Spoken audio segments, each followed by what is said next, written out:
Okay, my friend Patrick, who's a contractor, came to look at the mold situation, and he said that this mold here developed over years under this very old linoleum. This linoleum has that orange and green sort of marbled effect of a linoleum from yesteryear, and is down in squares, little squares. It's so worn, actually, that it is worn through in the middle. It's like almost completely worn through, but you can see the orange and green pattern of, oh, my hands are trembly because of my disability, but you can see that it's old-fashioned linoleum, which has grown mold underneath of it.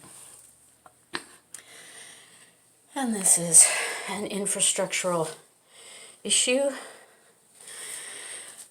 Patrick says that this is probably from years and years of mopping when the floor wasn't sound, and then it was covered over with a carpet for many years after that. Unfortunately, the carpet is also in front of the bathroom. I suspect that there's mold under all of it, and that's probably a given. This carpet is over 30 years old and is giving me foot fungus, and I don't know what to do about that. I have hardboard down, not because of the flood, but because I want to protect my feet. As soon as I moved in, within 48 hours, my toenails started to tingle.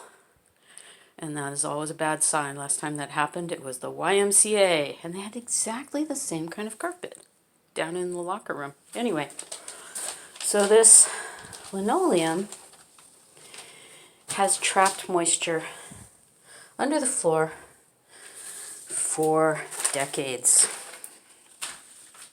And cleaning the surface of the exposed area will do nothing to remediate the mold that is most certainly underneath all of the linoleum here.